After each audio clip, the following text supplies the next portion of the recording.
د اقتصادي پرمختګ پر لوري ستر ګام. دا د خوست ولایت په صنعتي پارک کې د هغو اویا تولیدي کارخونو د جوړېدو چارې دي چې په جوړېدو سره به یې سلګونو کسانو ته د کار زمینه برابره او د کورنیو تولیداتو د پراختیا لپاره به نوی فصل پرانیزي. د خوست د صنعت او سوداګرۍ ریاست مسؤلین وایي د دغو فابریکو د جوړېدو چارې په چټکۍ سره روانې دي او تمه ده چې له فعالیت سره به یې د بېلابېلو تولیدي برخو ظرفیت لوړ شي.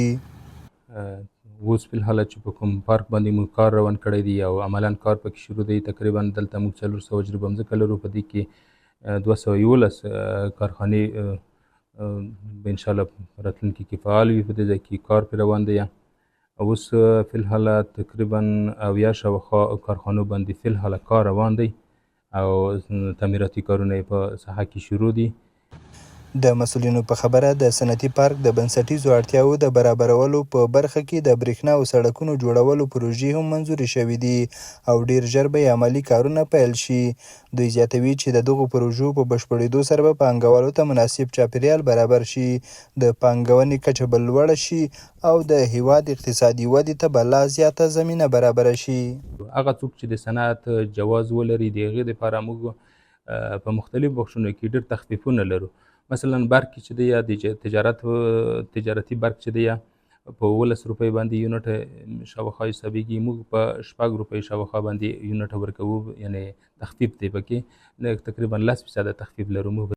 د قراردادي شرکت مسؤلین د چارو د ښه کیفیت ډاډ ورکوي او وایي چې د فابریکو د جوړولو چارې د ټاکل شویو معیارونو او تخنیکي اصولو له مخې پر مخ وړل کیږي او هڅه کیږي چې پروژې به په خپل ټاکلي وخت بشپړې او ګټې اخیستنې ته وسپارل شي. کارونه شروع کړي دي، بعضې ساحو کې د سمکارۍ او بعضې ساحو کې د کندنکارۍ او بعضې ساحو کې د کانکریټو او بعضې ساحو کې د خښتو او بعضې ساحو کې د پلسترو کارونه روان دي. مختلف کارونه کې روان دي او الحمدلله موږ صنعتکارانو ته دا ډاډ ورکوم، اطمینان ورکوم چې دوی کارونه به معیاري جوړیږي، دوی کارونه به د کیفیت وړ وي. په یادو چارو کې بوخت کارګر خوښ دي او وایي چې د دغو پروژو له برکته ورته د کار زمینه برابره شوې ده. دوی هیله څرګندوي چې دا ډول رغنیزې او تولیدي چارې دې لا پراخې شي څو نورو بېوزلو او بیکاره ځوانانو ته هم د کار فرصتونه برابر شي. والا مزدلي خو دا 6 بجې بس کار شروع کړو، ماښامه پره بس په ورځنه کې وینه په ټیکا مې نیولی دی. کورنۍ پره بس هر څه په ځان کېږي.